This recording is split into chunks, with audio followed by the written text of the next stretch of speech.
आप सुन रहे हैं जगत गुरु तत्वदर्शी संत रामपाल जी महाराज द्वारा लिखित पुस्तक जीने की राह।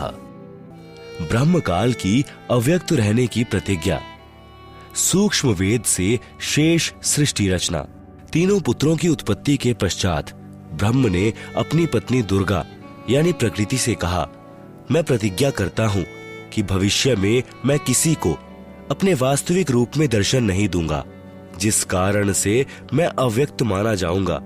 दुर्गा से कहा कि आप मेरा भेद किसी को मत देना, मैं गुप्त रहूंगा।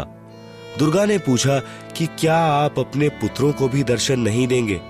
ब्रह्म ने कहा, मैं अपने पुत्रों को तथा अन्य किसी को भी साधना से दर्शन नहीं दूंगा, यह मेरा अटल नियम रहेगा। दुर्गा ने कहा, यह तो आपका उत्तम नियम नहीं है, जो आप अपनी संतानों से भी छुपे रहोगे। तब काल ने कहा, दुर्गा मेरी विवशता है, मुझे 1,00,000 मानव शरीरधारी प्राणियों का आहार करने का शाप लगा है।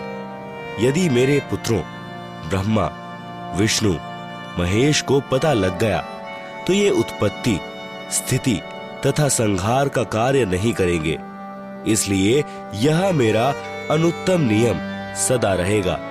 जब ये तीनों कुछ बड़े हो जाएं तो इन्हें अचेत कर देना, मेरे विषय में नहीं बताना, नहीं तो मैं तुझे भी दंड दूंगा।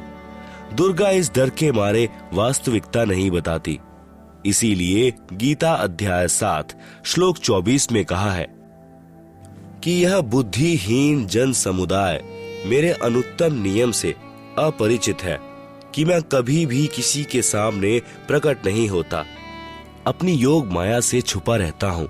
इसलिए मुझे व्यक्त को मनुष्य रूप में आया हुआ अर्थात कृष्ण मानते हैं।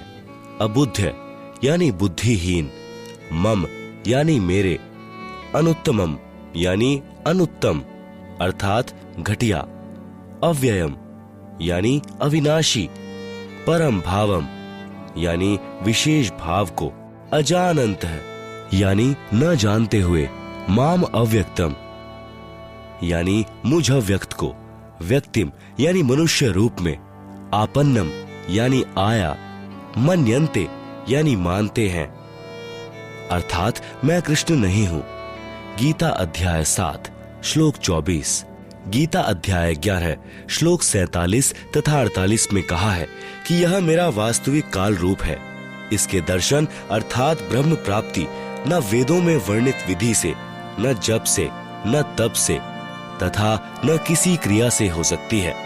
जब तीनों बच्चे युवा हो गए तब माता भवानी प्रकृति यानी अष्टंगी ने कहा कि तुम सागर मंथन करो। प्रथम बार सागर मंथन किया तो ज्योति निरंजन ने अपने श्वासों द्वारा 4 वेद उत्पन्न किए। उनको गुप्त वाणी द्वारा आज्ञा दी कि सागर में निवास करो। चारों वेद निकले, वह ब्रह्मा ने लिए।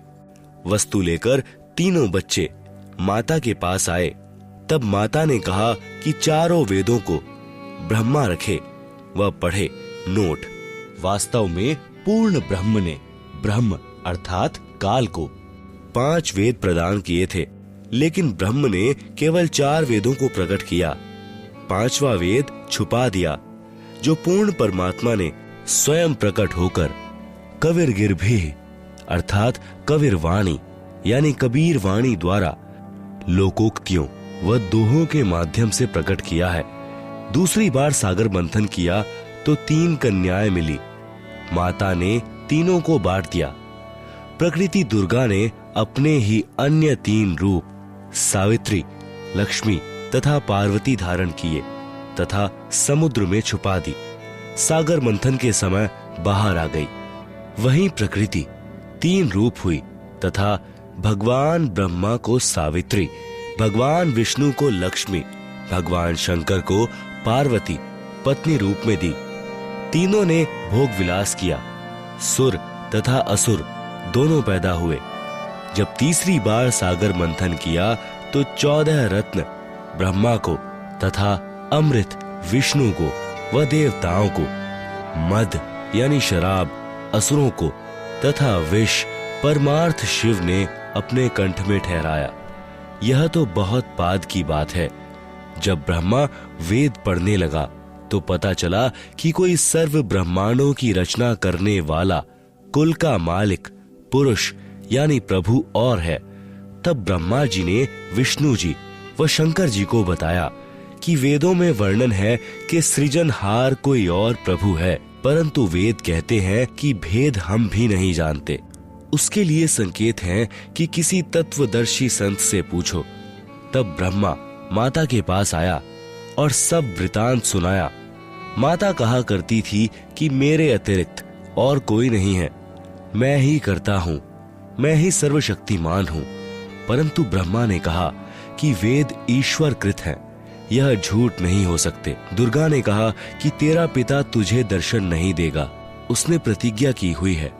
तब ब्रह्मा ने कहा कि माता जी, अब आपकी बात पर अविश्वास हो गया है, मैं उस पुरुष यानी प्रभु का पता लगाकर ही रहूंगा। दुर्गा ने कहा कि यदि वह तुझे दर्शन नहीं देगा तो तुम क्या करोगे? ब्रह्मा ने कहा कि मैं आपको शक्ल नहीं दिखाऊंगा। दूसरी तरफ ज्योति निरंजन ने कसम खाई है कि मैं अव्यक्त रहूंगा, किसी को दर्शन नहीं दूंगा, अर्थात 21 ब्रह्मांड में कभी भी अपने वास्तविक काल रूप में, आकार में नहीं आऊंगा।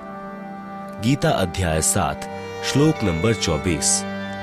अव्यक्तम व्यक्तिम आपन्नम मन्यन्ते माम अबुद्ध परम भावम अजानंत मम अव्ययम अनुत्तमम।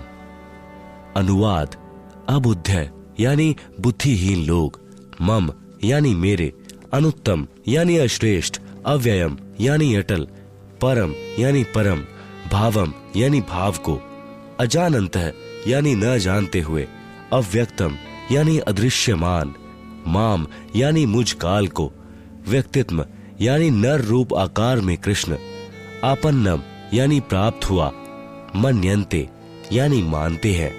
गीता अध्याय नंबर 7 का श्लोक नंबर 25। न अहम प्रकाशः सर्वस्य योग माया समावन्तः मूढ़ अयम न अभिजानाति लोकः माम अजम अव्ययम। अनुवाद: अहम यानी मैं, योग माया समावंत है यानी योग माया से छिपा हुआ, सर्वस्य यानी सबके, प्रकाश यानी प्रत्यक्ष, न यानी नहीं होता अर्थात अदृश्य अर्थात अव्यक्त रहता हूं। इसलिए अजम यानी जन्म न लेने वाले, अव्ययम यानी अविनाशी अटल भाव को, अयम यानी यह, मूढ़ है यानी अज्ञानी, लोक है यानी जन समुदाय संसार, माम यानी मुझे, न यानी नहीं, अभी जानाति जानता अर्थात मुझको कृष्ण समझता है।